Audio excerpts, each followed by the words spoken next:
on YouTube. Remove, yes, and yes. And let me go back here to our Rumble feed just to make sure you guys are still there. And yes, okay, so about 9,000 there in the live chat. Cliff, in the last a little while here, I remember a long time ago, you used to do the Alta reports. I used to buy those, and you used to do the IDIRs, immediacy data, something. I forget what it was called. It was a segue out of the Alta right into the bare naked wealth reports, right? Right.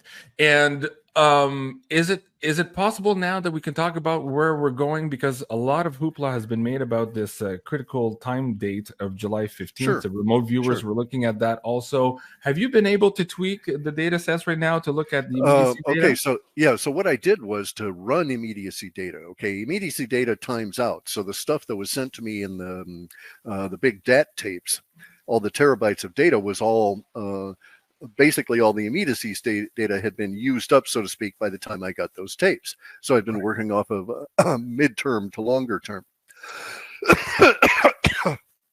Anyway.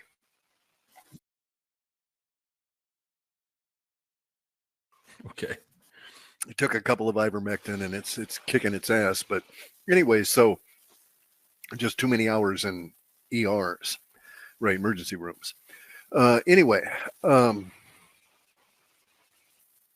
So I ran immediacy data. Now, here's the thing. Immediacy data requires a lot of processing in order to get to throw out all of the garbage, because there's a lot of froth in short-term language because much of it is slang. And so in this instance, a lot of it would be gaming language and extreme gaming language and that kind of stuff that has to be processed through and fit. So I've got some stuff.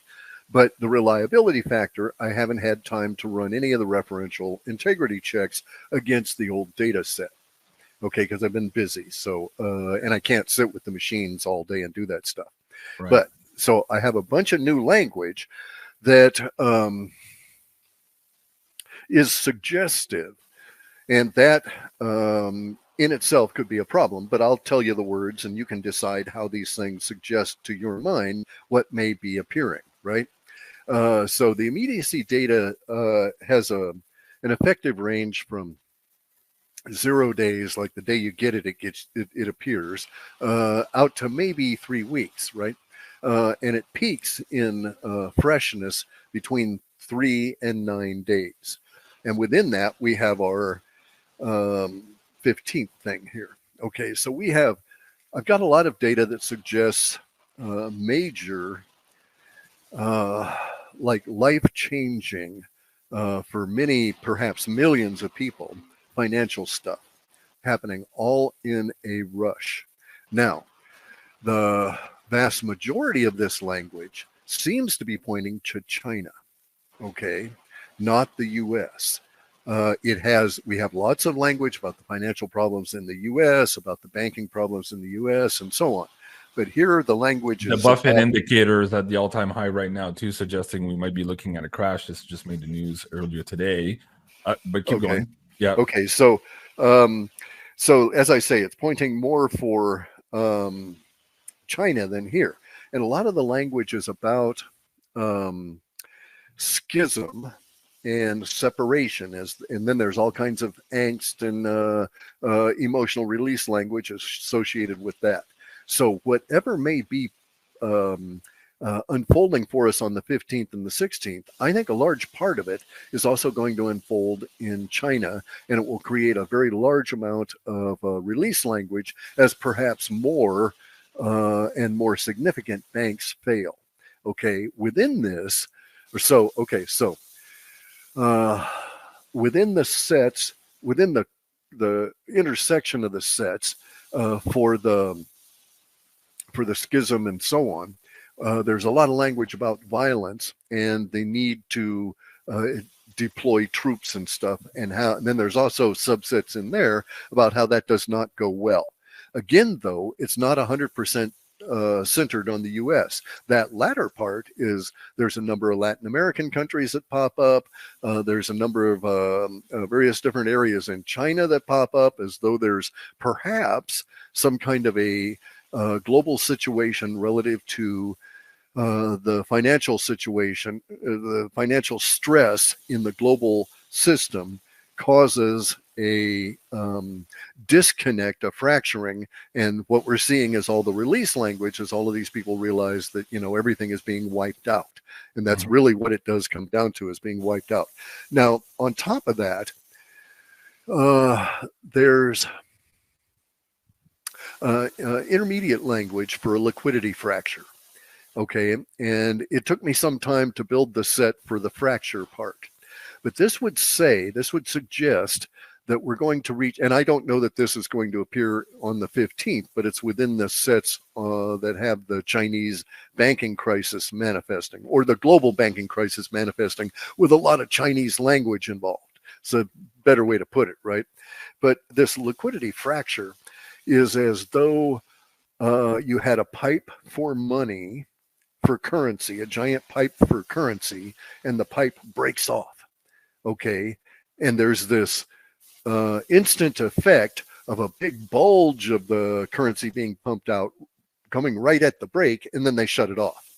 And so that's the fracturing part of the liquidity crisis that I think the data is trying to hint at, is that we're going to get some form of a fractured ability to distribute, create, or something new fiat currencies, such that we have all of these other follow-on sets for that. Can I ask if that is similar to one of your old data sets that suggested we would have this tsunami coming in from the east? Just in the last couple of weeks here, we had the music just stop here, the Japan banking giant liquidating 63 billion in treasuries. And here in the last couple of days and weeks here in China, the banking crisis you're talking about. Is this the beginning of that tsunami that eventually hits our shores? Okay, so in this sense, there's data that seems to be a good prescient set that suggests that okay, so you know how Dick Allgaier said that there was manipulation involved? Okay, it looks like that's the case as well with something in the banking crisis. So I'll tell you what the data seems to read, and it would seem to read as though the British banks are going to crash the Chinese banks in order that there may not be redemption on U.S. bonds. Okay, wow. in order to save trillions upon trillions in U.S. bonds that the Chinese hold, that kind of thing, they're going to crash the banks before they can get into that kind of a redemption thing. So that would be what I don't know how such a thing could physically occur, or, you know, contractually occur, or whatever, but that would be the reading on the data, that that there's going to be an active participation. So it's almost like banking warfare, like the last central bank standing is the winner. Well, that's on the heels of this announcement here in the BRICS nation, also introducing what they call the unit. I had Bill Holter on a couple of weeks ago, and in terms of this particular announcement, they're setting up for this launch in September, and they want to back this unit, this BRICS currency unit, 40% by gold and 60% within a basket of currencies within the BRICS. So what we were postulating in that interview is like, whoa. If they're bringing back some type of quasi-gold standard by September, something has to happen in between here to either put us back into the game so we can compete, or take these guys out of the game completely. That seems to be what you're suggesting could be in the immediacy data right now. That would be what the immediacy data would be suggesting, that there is some kind. So this is all of the wonkiness with all of this. Okay, so say that, all right, so it may be that all this stuff in the banks happens and we never hear about it. You know, the Chinese are hardly likely to say, to going out there and say, hey guys, you know, the British banking cartel just top 2 bond holding banks today, hooray. They're not going to do that kind of thing. So we may not hear about that. Now, on the other side of this, there's a lot of language about propulsion, okay, propellants, fuel, all of this kind of stuff, on a different data set. But of course, you also have propulsion interlinked to all the financial data because it's being propelled and so on, right? Also, by the way, the fracture, the liquidity fracture, in terms of its description, matches the sudden release language, the very sharp release language that the long-term data had provided some months back. The liquidity fracture suggests that you would be talking about a mega event that would occur within less than 24 hours. Okay, so it would be done, couldn't be undone, and all you could do is live with the consequences thereafter. Yeah, so interesting in that regard.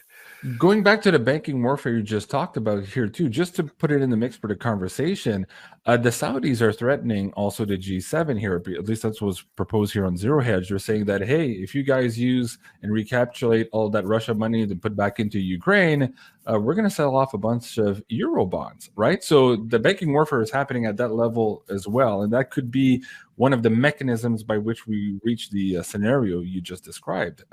Very hard for us to understand how all of this ties in together when you live outside of the system, but nonetheless, big forces are at play here. Wow. Okay. You mentioned Dick Allgaier, so let me bring that back up. I had him on the show here just last week. We looked at the July 15th event. What was fascinating in here too is one of the pictures he drew. Let me see if I can bring it up. I think it was at the 24-minute mark. He was really looking at the vagus nerve system. Explain how you interpret his data here and break that into context also to perhaps what could be happening on the 15th, which is the natural aspect maybe of things happening or of energies happening on top of the people working behind the scenes to use this event to affect other changes on top of it. It appears that we have the man-made stuff and we have some natural stuff happening all around this date. Explain what you're seeing here. Or manipulation. Not necessarily man-made, but augmentation. Okay, right. So if you look at his picture and you count over from the left, as they do in medicine, you arrive at the 10th cranial nerve. That's the termination of the vagus nervous system. The vagus nervous system is very powerful and central core to human beings. It ties all the glands of the head to the glands of the throat, to the glands in the abdomen, to the glands in the reproductive system, and does so much more. Here, we actually see that nerve is being zapped or energized externally, and it jumps down right to the throat area, right to that throat ganglia or chakra, where all of these glands are connected. And here's the deal. The other cranial nerves have inbuilt filters to do things. Okay, so all nerves have sort of like a positive and a negative aspect. So they will aid you in moving your hands and stuff, but they have dampening mechanisms so that you don't twitch a lot, right? So it's a balance.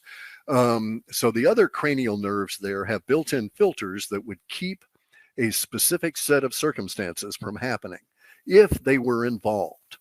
The vagus nerve represents the only channel in the human body where it could be possible to cause specific kinds of events within that human body without encountering these other filters.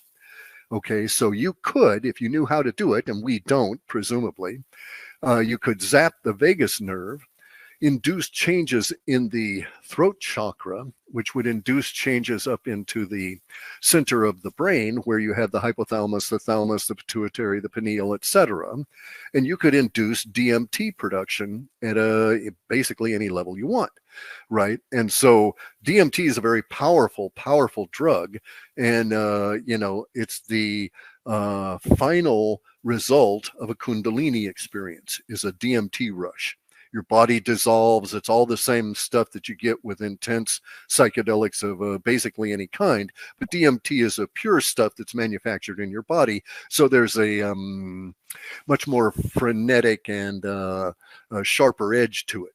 So if you were, for instance, a normie and you had your glands stimulated and they did things to cause you to have a higher level of you have DMT all the time circulating in your body, otherwise you don't move, you're flaccid, you're absolutely passive, you also don't think. If you don't have DMT at certain levels, you can't cogitate. So anyway, but if someone were to induce a higher level of DMT, especially in the normies who weren't prepared to, who are not self-analyzing, right, then they would have experiences that they would take as having been factual because they experienced it.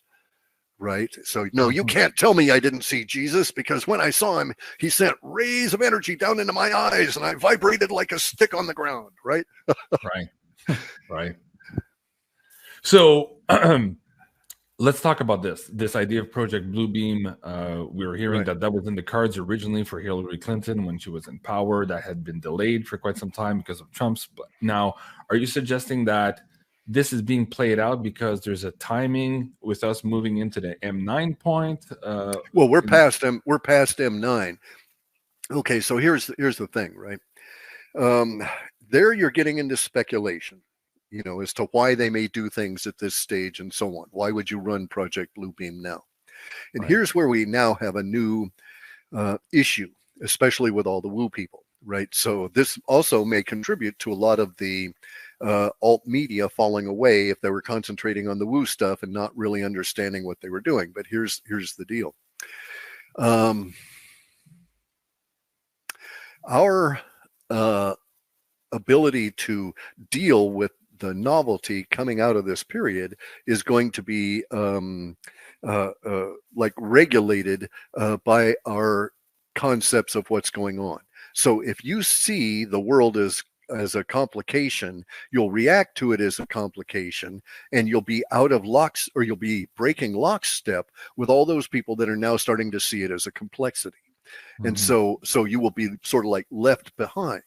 And we are having to go into this because it is a complexity. So in this case, you would have to examine, if you were going to analyze all of this as to why they would want to do it, you would have to analyze their capabilities. How much capabilities do they have? How did they get this capability, right? So you're going to have to do some level of inference in order to make some observational leaps or extensions in order to have a hypothesis as to why. And you'll need a lot of hypotheses. There'll be a whole bunch of them. But here's something that I can infer, and I'm pretty sure it is factual. This is what I was talking about earlier, that if you don't have the correct analytical framework, you leave yourself at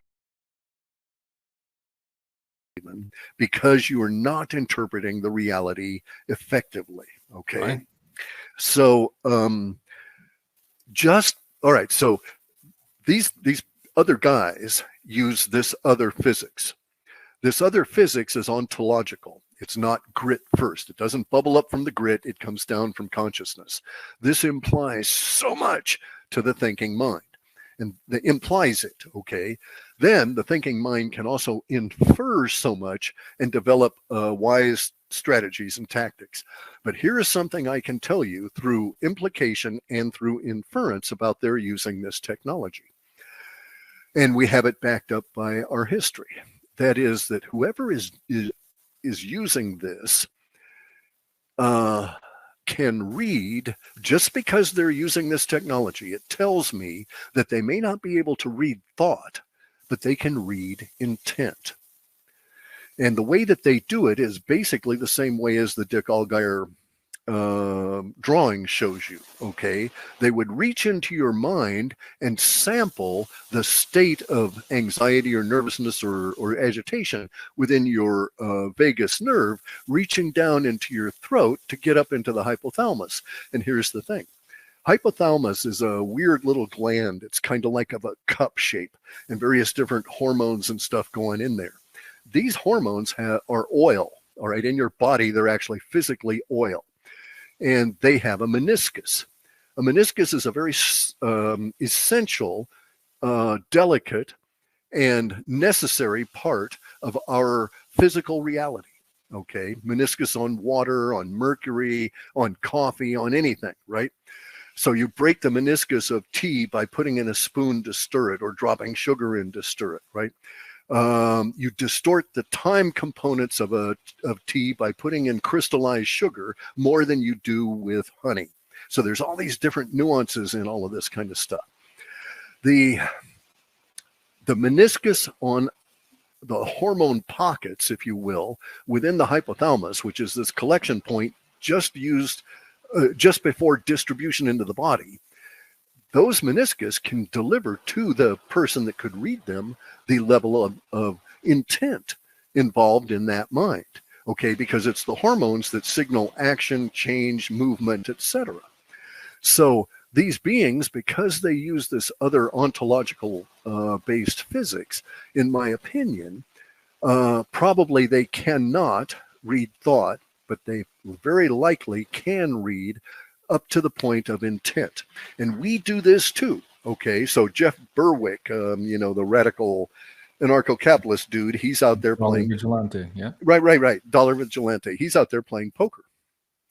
He is reading intent in his adversaries in the poker game. Whether he recognizes that and concentrates on it or not, he's reading the small movements of the medial and the saccadic movements of the eye to see if they're bluffing, how fast they're breathing, and all of this kind of stuff. These beings that use this other technology don't have to mess with that crude level of getting at it. They just read the intent in the hypothalamus. And here's the beauty of getting at it that way. It gives you that other jump forward, because the hypothalamus is the last part that gets the changes in the body before you actually move, right? Mm-hmm. So are we vulnerable at that stake, and what can we do to protect ourselves from that? You did this video on BitChute a couple of weeks ago called Protect Your Hippo. Can we get into that a little bit here? Can we Sure. Yeah, go ahead. Okay. Yeah. Well, so I'm asking you here, so to the extent that we're vulnerable, first we have to understand that we are already under contention, and that this contention is accelerating. At least from what we're seeing, we're getting more and more from officialdom also that we're not alone here, and that things are coming up into the open. You're seeing it in your WebBot data reports. We're seeing an increase in the sightings, and every month it's doubling from the month before. So clearly we're heading to this bigger standing point here in contention. So if we are in contention and we are vulnerable, what are the key aspects here of maybe diminishing that vulnerability and giving us an edge to be able to fight in this contention that is upon us? Cliff? Bruce Lee, okay, like the martial artist, right? Mm-hmm. Okay, so he said, be like water. Yeah. Okay, so you have to be flexible in this, but you have to understand that in being like water, the only thing you control in water in that way is the meniscus. So the barrier at the outer edge of it all. Okay, so here's the thing. In order to be less vulnerable, you must be more self-examining. You must be more aware of yourself at any given moment. And then you could say, hey, wait a second, I'm feeling a little goofy here. Why am I seeing all these pink dots and green toads jumping around and that kind of stuff, right? Hey, maybe I'm being affected by DMT. So you would be able to catch it, right? So some type of mechanism where you realize sooner that you're out of your operational window. Right. And then once you understand that you cannot trust your senses at that level, at that stage, then you must have a fallback plan, right? What are you going to do? Well, anybody that's ever taken too many psychedelics understands it's called, floor hugging, sit your ass down and don't move, right? Let it pass, because it will. These states cannot be sustained for very long. This is especially true of DMT. So if I were to say that this is going to happen, then I would say that it's going to be a very brief instance, but it'd be very variable. Okay, because the amount of DMT that can be activated in any given person at any given time is going to vary from person to person to person very widely. Not everybody's going to have the same amount of DMT that could be readily available. I won't go into the chemistry of that, but nonetheless, when DMT overtakes you, at most you get 10 minutes, right? At most. Most of this is going to be experienced within like a Fatima kind of a thing. There was the Vatican did an analysis, and I can't think of what year it was done in, but it was relatively recent. Maybe it was the 70s or 80s. And in that analysis, they paid one of their people, I don't know what his qualifications were even, but he did a mathematical analysis of the Fatima experience and came down to the conclusion that for the principal affectees, the entire experience lasted less than 1 minute. Okay, so it wasn't like the thing appeared in the sky and hung there forever and you had that feeling for hours and hours and hours. It was not like that.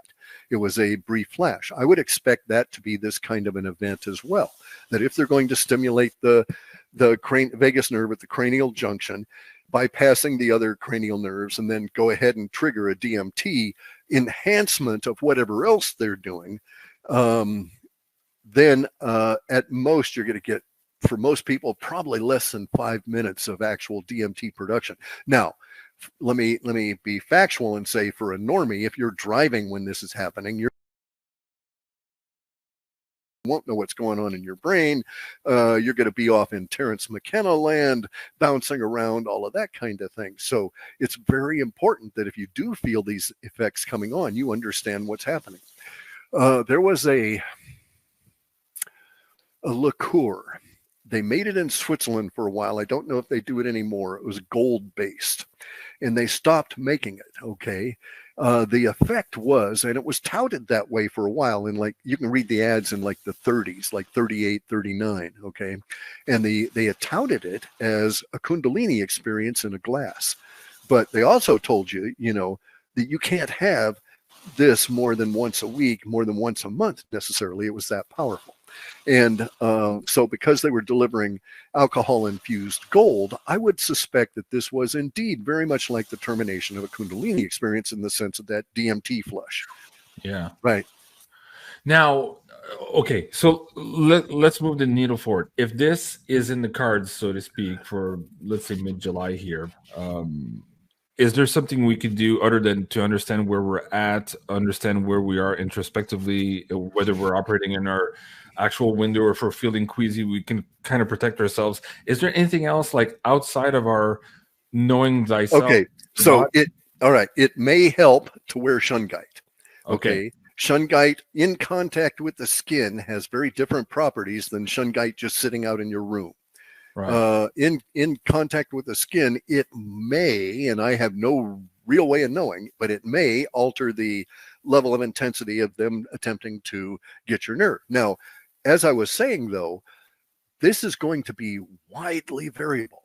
So I don't think I would ever experience anything from that, right? Because I'm aware of what's going on in my body and stuff, but also there's a level of sensitivity for the vagus nerve itself. So if you're just a normie, you've never done anything to cultivate a personal body discipline. And so your body would be in a sort of a naive state. Okay, even if you, as a normie, had taken psychedelics, it's very unlikely you would take psychedelics more than as a recreational level. So you would not be prepared for the level of impact that something like this could happen. And also, most psychedelics are not like DMT. They, at the peaking point of acid, mescaline, to a certain extent, psilocybin, although it's different because it has waves, is a DMT experience that's triggered by the other psychedelic, right? But that fades fairly rapidly. That's all of the peak hallucinations and so on, part of the experience. So as I say, I would expect it to be very rapid and to fade off, but it would have a long lingering effect on people. And they would try and analyze them. You know, what happened to me? What happened to me? Did I see God? Or, you know, right. Now, is there something we can do? Whether those polyvagal exercises to kind of reset a little bit to strengthen anything we could do prior to that? No. Okay, so here's the thing. In my understanding, there's nothing you can do that will, from a mental viewpoint, that will affect the physical nature of your nervine system. Okay, you do affect the physical nature of your nervine system the entire time that you're awake and thinking. And so because of that, it's going to be very difficult for you to apply a dedicated energy to try and create an effect. All right, but you can do things like drink chaga, right? Chaga tea promotes the nerve system, right? Mm-hmm. All kinds of tonics do that. Ginseng, not try ginseng. There's Shazandra, all different kinds of stuff that will boost the nerves. And one of the things that it's going to be an adaptogen. Okay, so almost all the adaptogens do that. So you could use fucoidins, which come out of seaweed. There's any number of different products that you could get that will boost your nerves. And they're great to have as a general tonic anyway. And that's really the only thing I'm thinking will aid you, because here's the situation. The state of your nerves are controlled by the hormone balance in your body. And we all know about the cortisol versus the good hormones, right? And so, but what a lot of people don't understand is that if you're into a cortisol, a heavy stress level of hormones, your nerves are going to be functionally ragged on the edges. They will be physically unsettled, okay, like actively ionically unsettled, as though you had like split ends on your hair, right? Okay, that sort of little fuzziness on them. It's kind of like you're running in the red line too long, and then suddenly everything's kind of out of focus, basically. Correct. Right. Okay, so that will make you more vulnerable. So Okay. if you're hyper into caffeine and you get all jacked up and then you go out and have this experience, you're going to have a very large experience there. Or if you've done things that have degraded your nervine and emotional systems over time, you're going to be more vulnerable. So well, some would argue that the last 3 years did exactly that, bring the human population to extreme vulnerable with all of this unresolved stress. We've exactly. peaked and we've never come down, right? So we're all kind of ragged through all of this. Okay, let me just backtrack a little bit here. I'm looking at the chat, and some people are saying, well, what are these guys talking about? So in my understanding, and I've read your Substacks, I've listened to your Substacks, I've listened, of course, to the conversation with Dick Algeyer and the whole debrief. They did a whole hour on this on the July 15th. You guys can find that at futureforecastinggroup.com. Now, from your perspective, and let me just paraphrase here, an event is going to happen. It's going to be captured on film. A lot of people are going to see it. We're not going to deny that something happened. But what ensues from that afterwards is a huge debate as to what the fuck it actually meant. That's what I understood from some of your. So, can you explain that to the audience members in your words now? What do you see transpiring? And you've got more data here with the immunity data, maybe adding to that analysis here from the last 2 weeks. Where are we on this? What does this event look like? So this event is a humanity-based event in the sense that it may indeed be coincident with financial crashes and so on, right? Stuff within humanity. But we're now a complex species. We're no longer a complicated species. And so as a complex species, we have these interactions with the other. Okay. And so these other beings are going to be part of this. I hesitate to really call it an event, but a happenstance or an occurrence, right? This actually is a 2 full days. So it's like 48 hours almost. It's like 47 hours, 30 some odd minutes in its total range. So it's not going to be an instant kind of a thing, although we may find that there's this instant DMT experience, and then the rest of the period of time it takes for that to envelop into the release language. You originally had the tension going way up on the 15th and a sharp release on the 16th. Right. That was is that still in the data? That's still holding, and it looks like around 1 a.m. in the morning on the 16th. So just having passed out of the 15th, and I have numbers in there for minutes, but it's never ever accurate. But I'm saying it's just having passed out of the 15th into the 16th, the language changes and starts heading into release language. Now, the difference in release language and building tension language is the nature of what's being expressed. Okay. So if you had a guy that said to you, my wife's divorcing me, she's taking my F-150 in the divorce. Okay, well, that's an example of building tension. Okay, he's talking about something in the future. He's talking about something that will affect him negatively. He's providing specifics. You always have to look for those. And so that would be building tension. Now, if somebody said about that same situation, the bitch jacked my ride. Okay, that's in the past. That's release language. It's done. It's already affecting him, and he's felt it. Okay, so that is how we get the difference between building and release language. It is the construction of that language, the use of the language, the descriptors within sentence structures or near phrases that provide us this level of information. So the same words can be either release or building tension. Mostly, there's some that are specific one way or another, but so release language is all right. So we could see a situation, we could hypothesize here that we start getting news on Friday of bad problems in the Chinese banking system. And then we see on Saturday rumors that by the time Saturday ends for us here in the West, are supposedly proven factual of the Chinese mobilizing the military around all the banks. Okay. And so that's huge amounts of tension, right? And then we could go into all of Sunday with this, tension kind of stuff like that pop up on Monday, and it starts affecting our stock market.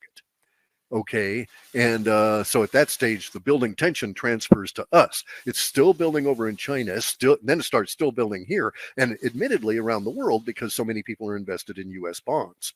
And then maybe on Monday, it comes out about the British banks being at war with the CCP banks in order to try and save the Euro bonds, and incidentally save the American bonds upon which those Euro bonds are based, by destroying the banks before they could try to redeem.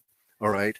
And then that lets everything loose on Tuesday as everybody says, oh my God, the whole house of cards is coming down. I got to get out, get me out, sell, sell, sell.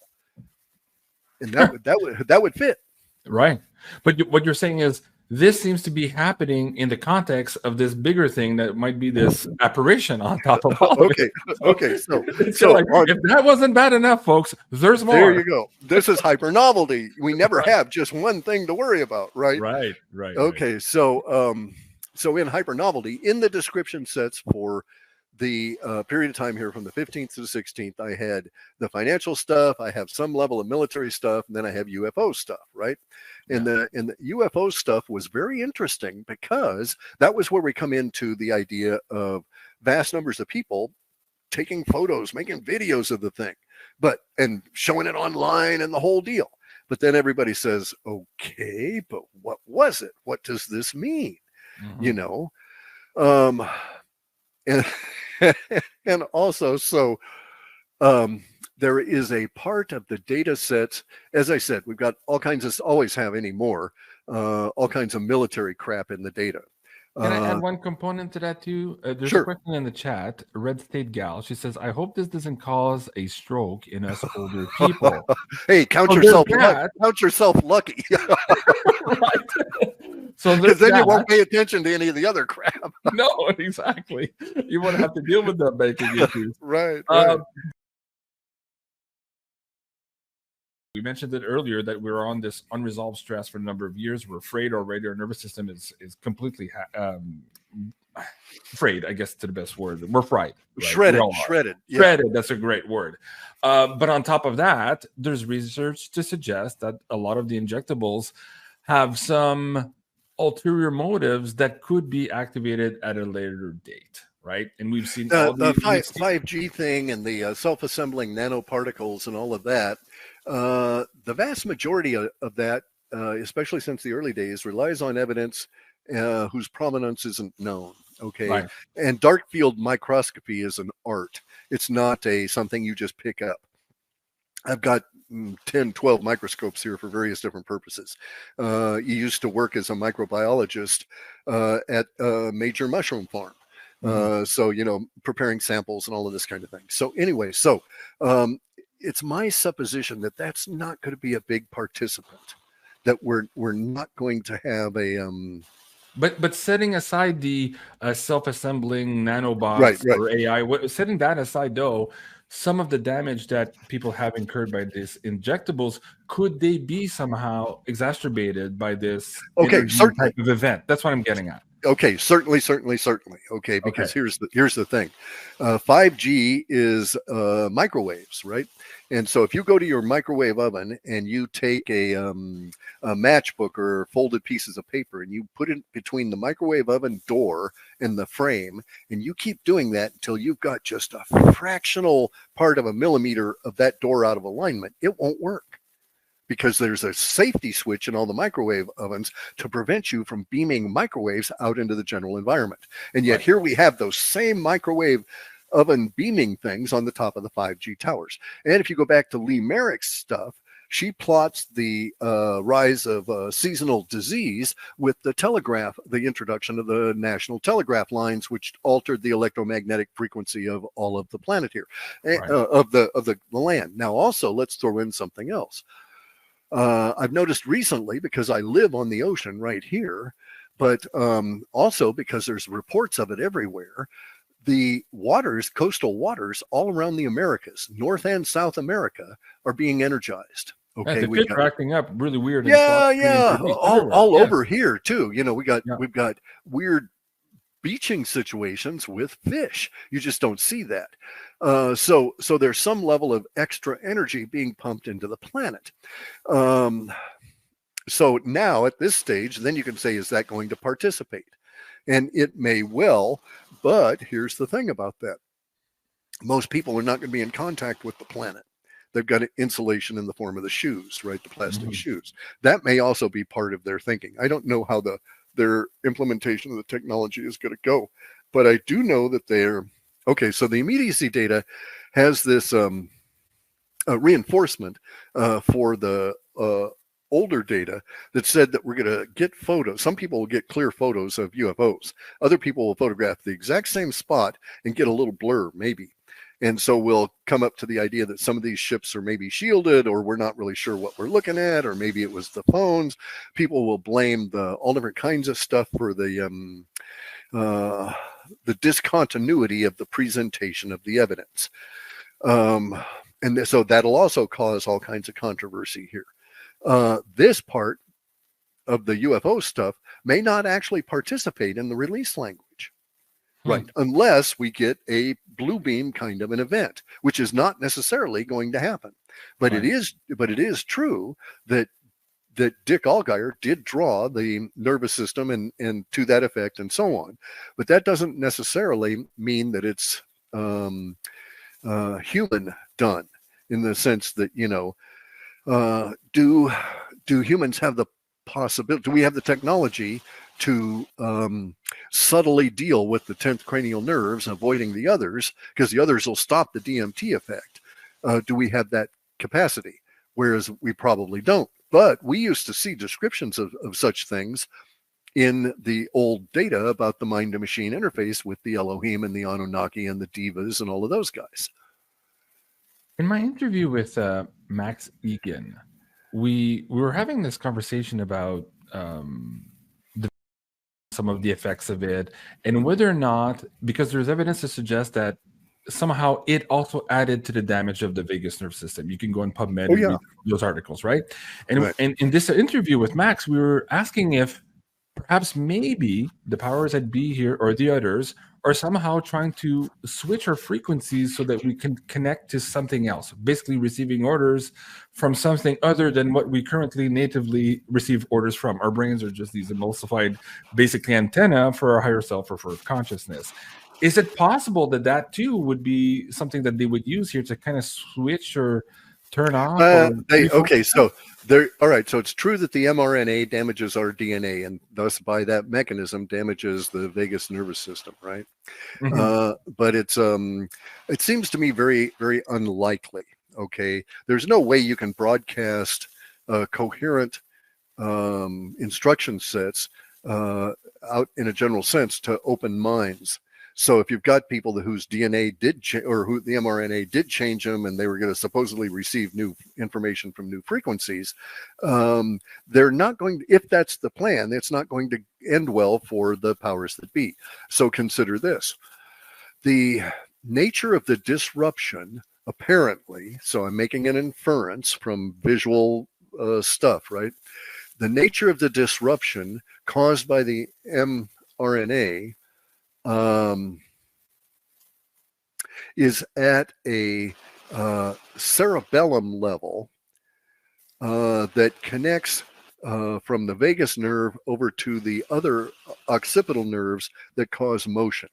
All right, so the mRNA is causing a damage to that, and when that damage actually occurs, that's when people stick their hands up to the sky, spin around, and fall over. Right, right. We've seen a lot of the videos, yeah. Right, because that severs the connection of the cerebellum to the ability to manage the body. And as you note, as I pointed out earlier, that when that occurs, we see the other side of the effect on the nervine, because they just start twitching, because all of the other nerves that would prevent that have been bypassed. So mRNA has a tendency, and it may have been designed and selected to do this, but I would agree that it is focused on the vagus nervous system, and in order to bypass the other limiting cranial nerves, if that makes sense. Now, I won't know why they would want to do that. Okay. Well, that's what I'm getting at. Are they trying to, basically from what you're describing here, it would have been, before this scenario, very hard to create these so-called Manchurian candidates where you can zap a thought into it and they go into action. But maybe going through here, the damage at that level and the direct instructions to the vagus nerve system could achieve that scenario? No, because here's the thing. The vagus nervous system in no way deals with cognition. That would be your hippocampus, okay? That is declarative thought. That's move your hand, walk, okay? All of those kind of things. The vagus nervous system is emotional response. Flight, fight, and flee, right? Yeah. Those kind of things are involved in the vagus nervous system. It's the most rapid transit system for information within your body, even more rapid than the adrenal glands pumping out adrenaline. And actually they're triggered by the vagus nervous system to do that based on other responses. So I would dispute that. There's a whole lot of unknowns here. Hang on. And we're seeing that, okay, so we're speculating. If we had the event, if we had a Project Bluebeam, then we can say, okay, look at all the stuff we can learn by how they did this. But until they do that, we're just speculating as to what might happen and what would be the point of doing it. I lived in the military for 17 years, and I dealt with them for years afterwards as subcontractors and stuff. And there's a very specific kind of a mindset at the military. That's why, like, Fauci is not in the military per se, right? These kind of guys in the military are generally quite practical. They don't want to waste their time and energy on something that may or may not deliver results. And I don't see any indications in our history that anybody's been testing that kind of an effect, or testing to produce that kind of an effect. So in terms of Dick Allgire's sketch there, I would think that we may have an event in which they have Project Bluebeam, and they show you Jesus up in the clouds. But if they're going to zap you and cause you to have that religious experience along with the visual, I would tend to think that's not our technology. And then what would be the goal here? So if it's not to have Manchurian candidates get to XYZ, they want to capture our perception, our field of view, and our interpretation of our reality. Maybe it's a skewing reality more than anything else. Still. Right. Well, hey, but here's something you have to understand. They don't give a shit about Manchurian candidates. They have no interest whatsoever. If we're talking the space aliens, they have no interest whatsoever in our power structure, except that they control it through the rabbinical councils. Okay. But they don't care how we organize, because we're cows. All right. So maybe the herd's getting restless and they want to trank us all so that we don't break down the corral and bolt.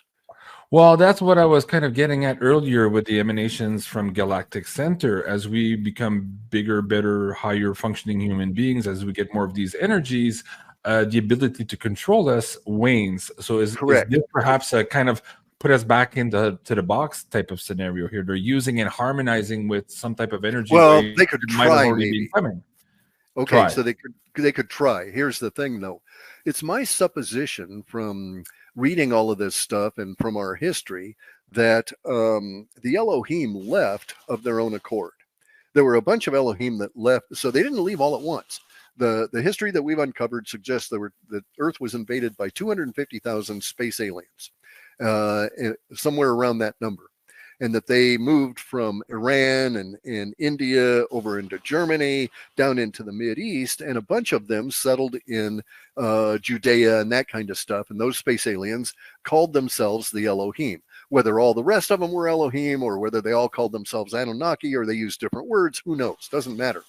But they left in tranches. Okay, so the vast majority of the space aliens that told us they were our gods, Shiva, all of those guys, right? All of those people left in a big group, and they left when they left, still operating were the Elohim that were ensconced as the pantheon of the Teutonic tribes, Wotan, Thor, all of those guys, right?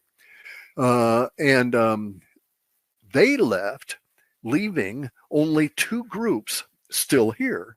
Those were the Elohim in Judea and the Mesoamerican gods, who also were Elohim and who phonetically said they were Elwa. Okay, Elwa. and that's, yeah. Okay, so not to be confused with the Hoktwa girl. not to be confused. No. I know, same continent, but yeah. Anyway, that's all right. So, okay. So here's my supposition, and this is real speculation. Okay, I've done some inference, and we've done some thinking about this, and a bunch of us have argued about it, and it's still my position that these people can sense, whether it's mechanistically using gadgets or through their own bodies, they can sense our state of intent. I think that the Elohim could do it, whether they were wearing the devices or not. They could do it out in the field, because you frequently read these stories in the non-Bible books that really should have been in the Bible but were kicked out, about the archangels walking around keeping order among the Judeans. And if the Judean was having a bad thought, they would take their finger and put it right through their forehead and just boom. And so I think, it's my speculation, that they could read the changes occurring in the general population due to the galactic center emanations, and they knew their time was up. That they can't do that shit if we're not in the Kali Yuga, which we left in 1699. Part of the supposition of why they left, there might be some political reasons also, but was also that they could no longer sustain their way of life here without those big domes to bring in those GONs, the energies Right. From a galactic center. But as we are now moving past this M9 point and we're also receiving it, does that also suggest that they're now getting into a position of time where they can come here again en masse and without needing some of those extra GONs or technologies there? We don't. Okay, we would speculate, but I suspect that they need those things constantly. Okay, that they're very much addicted to them, and that because of the language that you find in Avestan and Sanskrit and Chinese and Russian about this particular time when the Devas, the Elohim, walked among the people in the Hindu Kush and up into southern Russia. A lot of rock falling on them and this sort of thing, right?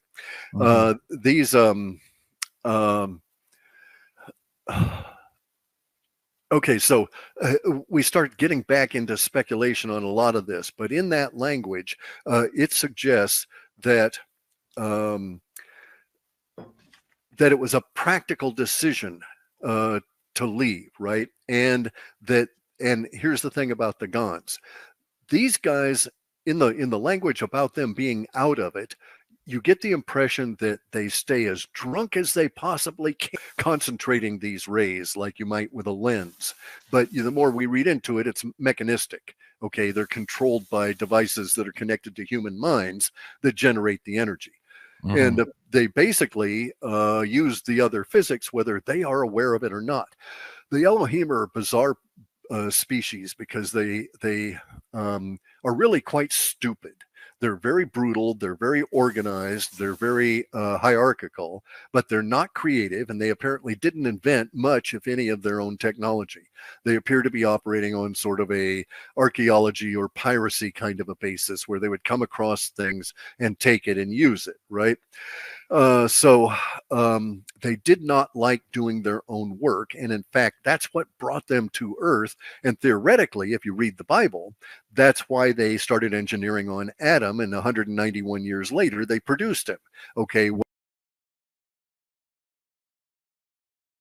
Because the lower level Elohim had rebelled and everything had ground to a halt. And that's when the head dude says, okay, I'll go along with you guys. Let's go invade that area over there. Let's make them in our image so that they can do this shit. You guys are off the hook. Right. And talking about these machines, we had to work for them. Somebody in the chat say, "Oh my God, I'm so confused. We haven't even talked about circumcision yet." But go back and watch our previous shows, guys. It's too much for tonight's conversation. Cliff, why don't we do this? We're sitting here just a couple of days away here from this target date of July 15th, and as you said too, with the web out data, could be before it, could be after. You know, there's some error margin there. Let's move into the fall. What does it look like? In your previous WebAuth data stuff, you had suggested words to the effect that by the fall, we went through a lot of stuff, but we're kind of seeing light at the end of the tunnel, knowing that, okay, we're in a direction now, we're handling some of the shit we've just discovered. And in the spring, it's a completely different scenario. We're probably getting into the beginnings of sci-fi world, or maybe this hyper innovation wave. Run the scenario here with the latest WebAuth data reports. Where are we going in the next 6 to 8 months from now? What do we see? Well, it's all chaos. Okay. And so that's going to have to be expected for the next 25 years. So even as we're moving into sci-fi world, we will have culture wars here in North America, Europe, Africa, even, right? And in those culture wars, because this has to be reconciled. This is not an allowable condition from universe's viewpoint. This is what the Elohim worship cult wants to do, which is the blending of all the races and the elimination of the white people.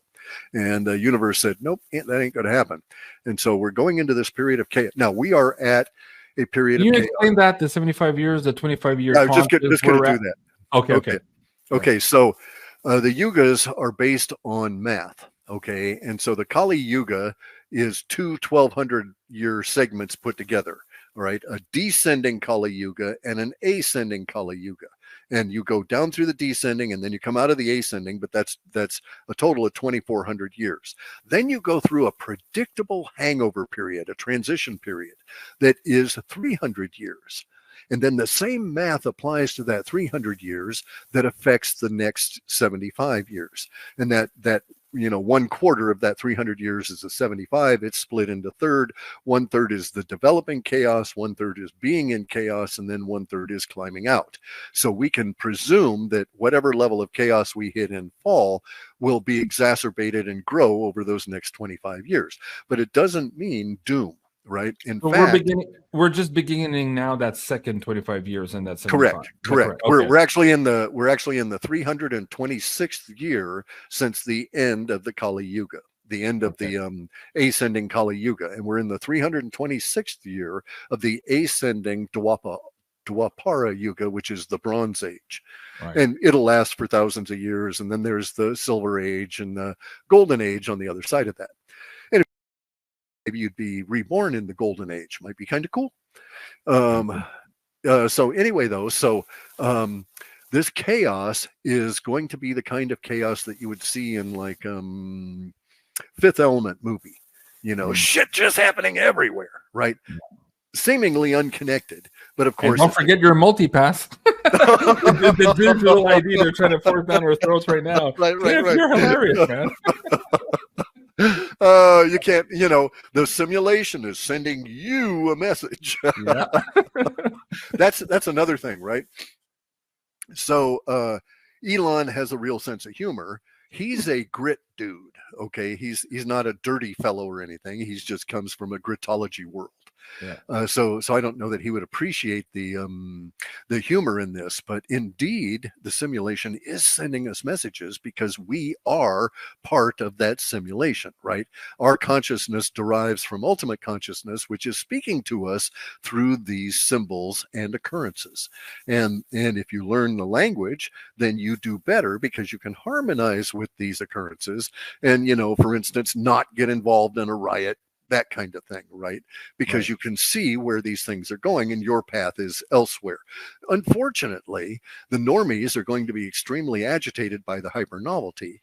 They don't have any mental discipline or self-discipline to fall back on, and they will be very much prone to anxiety and agitation, which makes them easy to maneuver and direct. So we can anticipate all kinds of people coming on out trying to fuck with shit. Yeah. So you've explained the 325-year period. We're in that second one now, coming out of the hangover from the last Kali Yuga. So you're looking at this period of chaos now. In there, all of these structures have to fall, and we have to rebuild, right? So that's pretty much what we're looking at for 25 years. Now, let's go back to that previous question about what it looks like in the fall versus what it looks like in the spring. And some of your older data sets, you're suggesting that by fall this year, a lot of secrets would have been revealed. We have a grasp on it. We might have a grasp that we're actually in contention, where most humans don't even understand that yet, and that we're at least putting some efforts to strategies and tactics to deal with some of that stuff, maybe by the fall. Can we talk about that? We can talk about that, but let's alter our language. Okay. It's not we, because it is not ubiquitous or universal. It is a continuum, a gradation. So we need to discuss the woo people. Everything you're saying is quite factual. If you're on the bleeding edge, everything you're saying is factual. But if you're a normie, none of those things are going to appear to you in your life at all. A normie is going to be involved in chaos. They won't understand where it's coming from. They won't understand. They'll be conflicted by all the information coming at them from all the different sources. They won't know who to trust, et cetera, et cetera. So hyper novelty for them will increase in the chaos to the point where many normies will simply not be able to cope. I want to leave.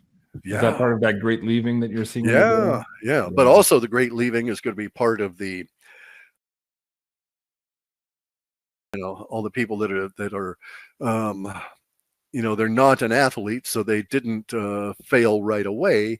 But then one day they do the exertion of lifting their toothbrush, and that's it, right? Right. Right. Okay, so going back to the following, I'll take another angle. Oh yeah, sorry. But I'll be precise now to the woo people who see more and feel more about this continuum here in hyper novelty. Is it correct to say that at that point we have, by fall, some type of reprieve? Because again, we were talking about these last we have years of unresolved stress.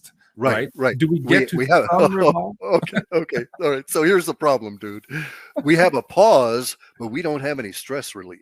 Okay. So you've got to understand that however much stress you're living with now, if you can dampen it down and hold it that way for into next spring, that would be the goal. Okay. Because you're going to just have this shit heaped on you as we go forward. So fall is going to be very energetic, but there will be a pause or a slack, a sagging back of a lot of the circumstances. So if it manifests that we have so let me put it this way. It could manifest that on the 15th we have a giant Chinese banking system crash, and then nothing appreciably here, and then a few weeks later we start hearing about these weird UFO vids, because not everybody's going to see that, and that was pretty much the 15th, right? But all of the release language being massively Chinese on the 16th as their banking system basically crumbles. If we were to postulate that, it would make sense that it might be until September or October before that economic wave hit here, because it's going to first affect the Euro bonds, because the Chinese bought a lot more of those in a more recent fashion than they had US bonds. And so it might take it several months to roll around to here. And so in that sense, it could be a pause in the chaos that then erupts for us here at that point. But bear in mind, it's not going to lower the level of stress. It's not going to reduce the amount of chaos that we've got now that is going on. So if you are going to live in a reduced stress world, it's up to you to create that effect within yourself, because the external reality is not going to aid you on that. So the external reality is going to challenge you. All right. So this is like a TikTok challenge, right? And the universe says to you, I'm going to heap so much stress on you, you will shit yourself. And what's your response? And then you say, okay, universe, I'm going to control how I let that stress affect me. And so universe, I might go to the washroom just before it hits me. yeah. I might want to relieve some pressure just before. Right. But my point being that it will be up to you to control it, right? And so all of this control is going to come down to mind control, because your emotions are going to be just totally wonky, even without someone manipulating them through your vagus nervous system, just based on all of the stress levels. So Occasionally I get emails from people, a lot of young men that, discover one day, because I recommended that everybody who is 30 go out and have testosterone checked. And I get a lot of these young men saying, holy crud, it's down at 330, 332, 350, right? Should be well over 700 at that age. And some people should be up at 1100, that, in that range. Anyway, and so, I will respond and say, here's some things you can do. One of the things they can do is to stop eating all seed oils. It means a major translation of your diet to real food, because you can't have fried chicken out. You can't have virtually you can't have any fast foods at all, etc., because of all the seed oils in it. But it will allow you to double the testosterone level in just a few months, just simply on that one aspect of it. Okay, so the one guy says to me in an email, and I don't have his permission to use it, so I'm going to be oblique, but he said to me that the most striking effect of going from 300 and I think he said 340 for his testosterone up to over 700, the most striking effect was mental. Okay, because he had, and not only that, willpower, control of his own emotional well-being at any given time. He says he lives in a city, and he's far less prone to freak out on people in the elevators, and he's much more calm, yada yada yada yada yada, right? And it's because that hormone balance is being restored, and he's reducing the cortisol. So you have to understand that you need to start actively managing, especially for these next 25 years, your hormone levels in your body. And you can do this with various different kinds of techniques and approaches. There's dozens of them out there. Mainly it involves eating or not eating certain things. So like for a man, never should a male eat flaxseed. Okay, never, ever, ever, ever, because of what it does to the hormonal control in the hippocampus, and causing cortisol to flare up and stuff because of changes in the brain caused by the near estrogens it's got in there. You got to watch out for all these phytoestrogens. Right. So anyway, though, you can do those kind of things to navigate through and build yourself up as you go along, right? In spite of the fact that you're being hammered with the stress. How about the stress, the cortisol levels? How about sleep? How does that factor in here too? Because in the last number of years, again, all the stress is adding up to no sleep. In the last month here too, a lot of our viewers are saying, JC, fuck, I can't sleep, man. It's like we're on a live wire in the bedroom. What's going on? That's that M9 point. We crossed that 45 days ago, something like that. Okay. Well, that's about right for the emails. It's at least a month. Wow. Yeah. So I'd have to go and look and see it was May 9th. I think it was coincident with May 9th. Okay. So let's get into the sleep patterns here, how that can help. Sure. Okay. So those are all, go ahead. Those are all hormonally controlled. Okay. So your body does certain things to affect your sleep pattern as it's doing other stuff, because when you're sleeping, it's repairing itself. That's the only time you can rebuild new tissue, is when you're asleep. You cannot. The only thing you can do if you're awake is to triage. Your body will swell up a joint if you injure it, right, to prevent you from bending it, that sort of thing. But it's not ever going to do any repairs until you actually sleep. This is why, in a certain extent, people in hospitals don't repair, because they're constantly on drugs that screw their sleep patterns and prohibit that those two cycles that actively cause the body to repair itself. So when you get to that point, you get my pure sleep. The pure sleep have this irregular peristaltic action that wakes you up every 2 or 3 hours because your colon's been damaged, et cetera, right? So I had to overcome a great many things in doing this. And so I formulated the pure sleep. It has no melatonin, so it won't screw over your 360-day calendar in your pineal gland or your ability to deal with things the next day. And it has GABA. GABA is the precursor to human growth hormone. And that's what makes you feel like a champion when you wake up in the morning. Let's go get it. Let me get some coffee and, some bacon, and then you all get out of my way. I'm going to do shit, right? So that's really, and it worked. I was 128 pounds coming out. You do not add weight unless you sleep, right? And I'm down to 176 now. So I've done my 9-pound cut. I'm going to add a few more pounds and then cut it, add a few more, and so on as I build the mass up. Somebody said at the beginning of the show, you look 20 years younger. You're like the regular Benjamin Button there. So we talked about pure sleep. We need to talk about C60 also here. As it pertains to, listen, you did, first of all, did you find a winner for the chemtrail contest you did? Didn't work out? Twitter wouldn't allow any of those to hit my timeline. Wow. So I have no idea who put them out there. None ever hit my timeline. As much as I appreciate Twitter and we're able to talk on Twitter, this chemtrail stuff still is being censored on Twitter. And in my opinion, the way I see it, that's unfortunate. Okay, so given the context of what's being sprayed in our atmosphere, the foods you just talked about, the seed oils, and of course all of these oxidization products and effects of the food that we're eating and the poison that we're eating. Talk about the C60, how that helped you also in your process here. C60 though also has this interesting property. So it's the aluminum that causes the problems in the brain, in the hippocampus, that disrupts all of that, and that's maybe part of this augmentation thing that we may see on the 15th, that it may be people that have a lot of aluminum in their body are going to be susceptible to it, where other people will not. The data said that there would be a wide, vast difference in the perception of all of this, and thus sort of not a squabble, but a big searching discussion as to what happened. How did you experience it? You know, that kind of thing, right? Okay.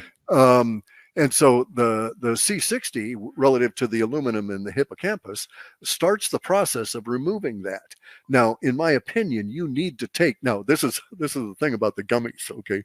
I can't stand gummies because they're like candy for me and childlike, all right? But it's beautiful that he's got gummies because in order to flush the aluminum out of the body, you got to have fruit pectin.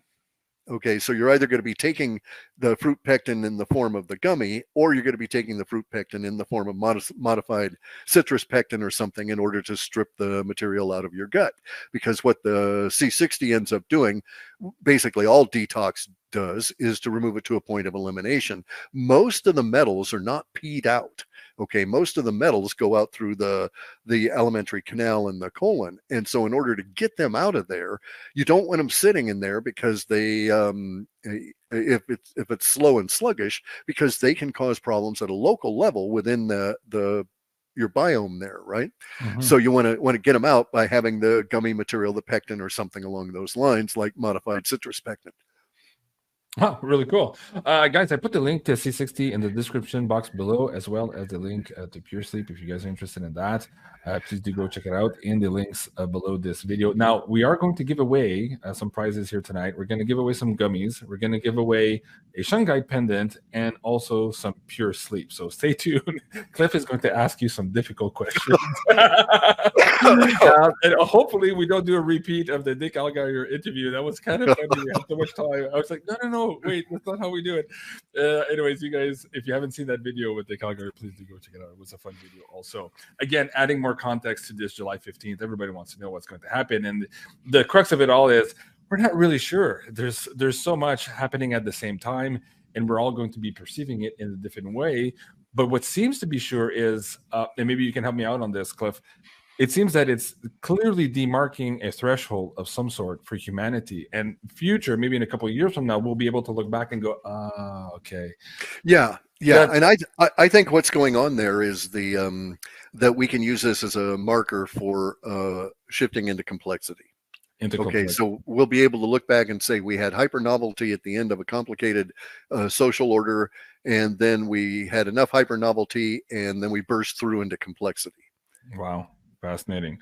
Okay, I'm going to ask you for some words of advice later into the show before we finish here, because a lot of people are just like, Cliff, like, it's too much to handle for a lot of people, and, sure. And even for the people in the woo, we're getting a little bit long in the tooth. We're hoping this movie is going to finish.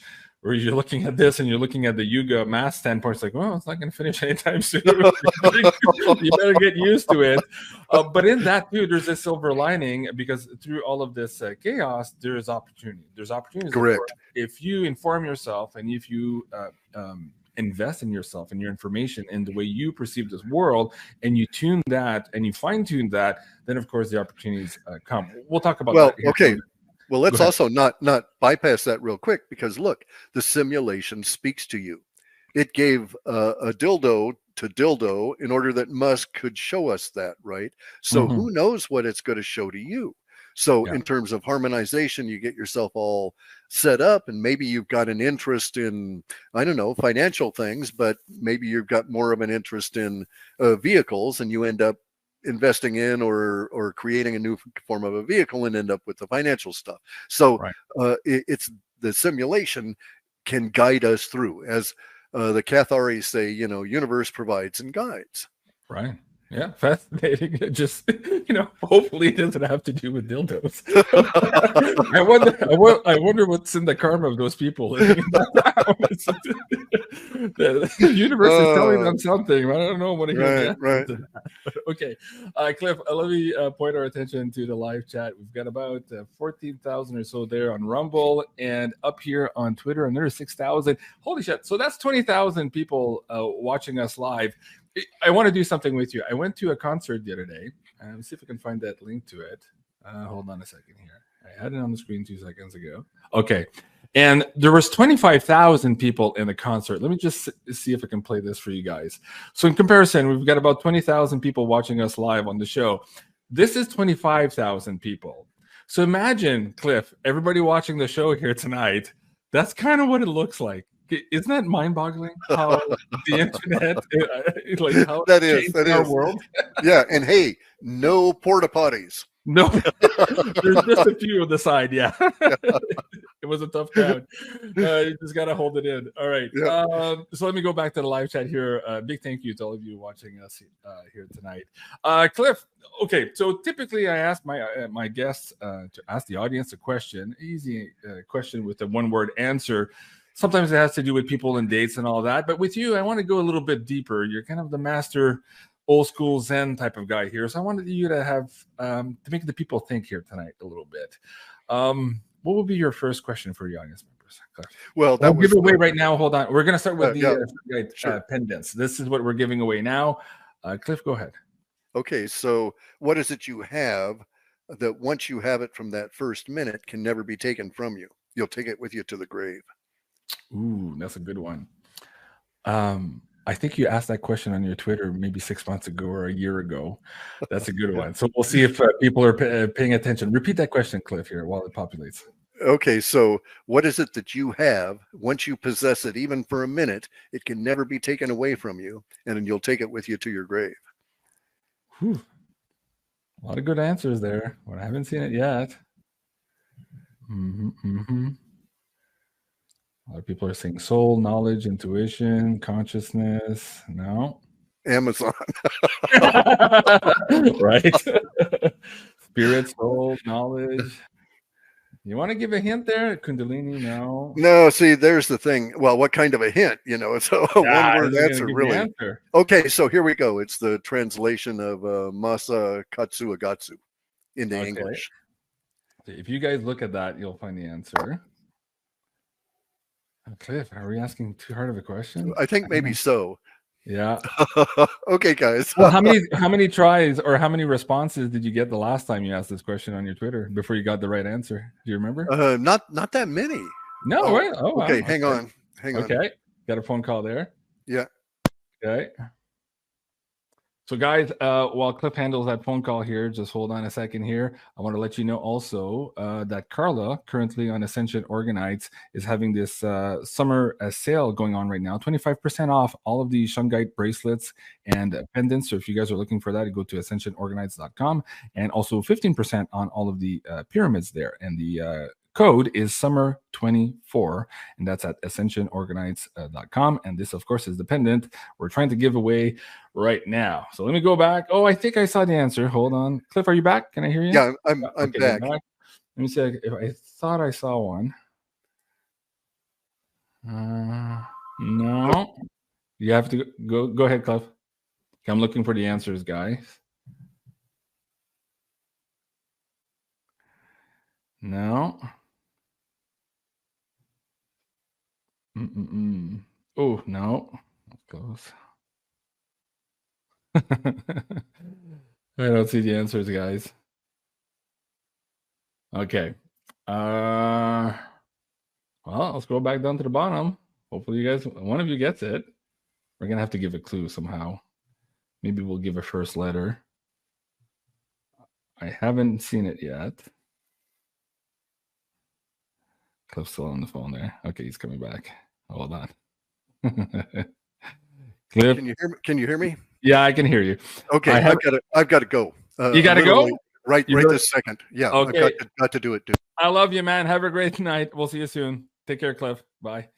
All right, guys. The answer to that was discipline. And so what I'm going to do is give away these prizes here before we go.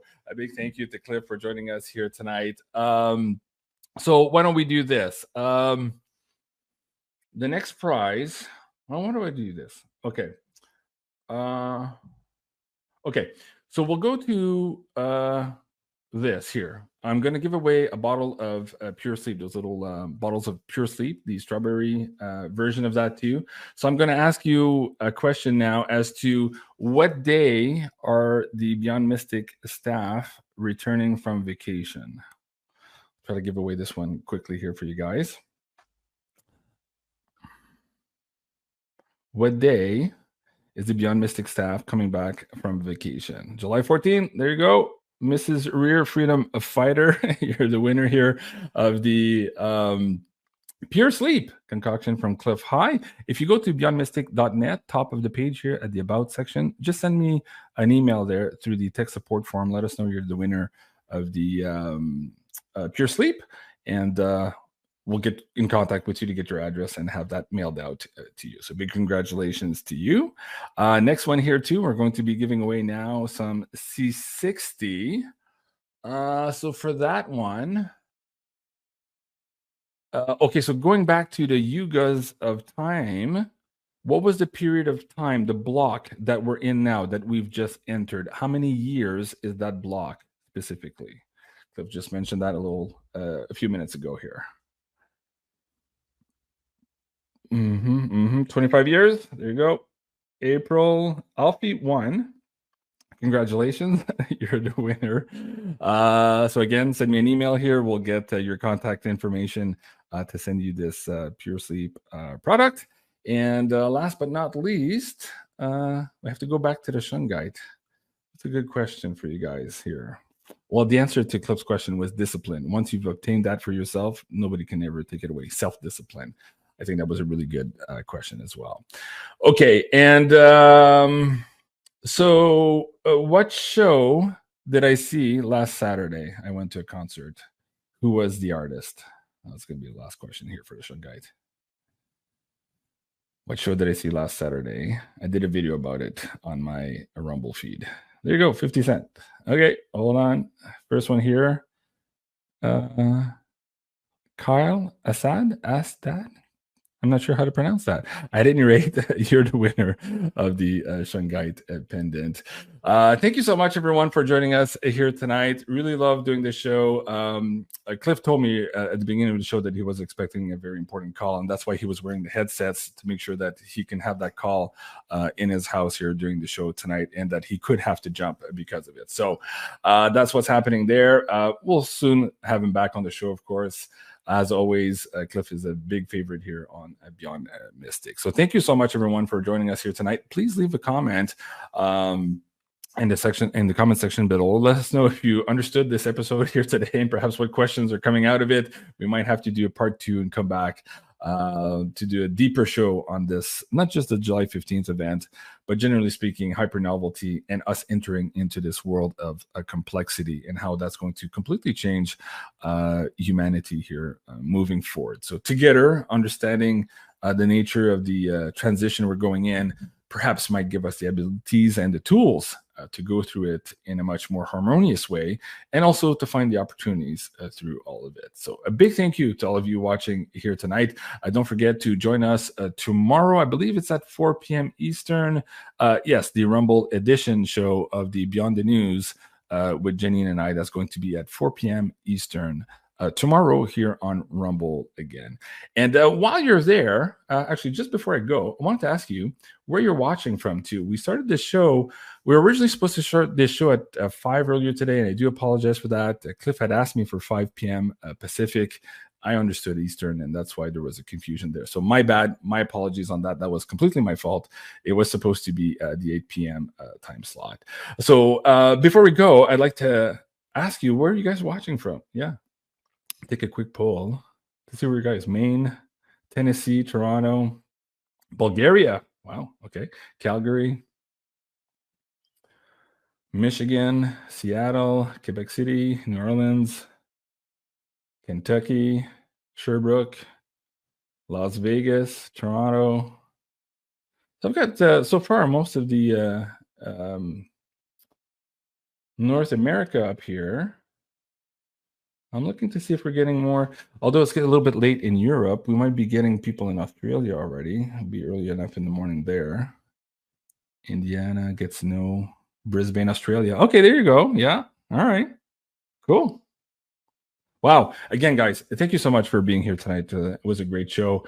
I absolutely love you guys. And we'll see you again tomorrow at 4 p.m. Eastern. I hope this conversation made sense and that you get some glimpses into this new reality that is forming below our feet. And I recommend perhaps rewatching this episode and, of course, sending it to your friends and families. The more we tackle these subjects and the more we share with each other what we think is happening and how we see things transforming in our world, the more chances we have of dealing with real reality as opposed to what the matrix of control is trying to tell you is the reality. So watch out for those dildos. And we'll see you soon. I love you guys. Have a good night and au revoir.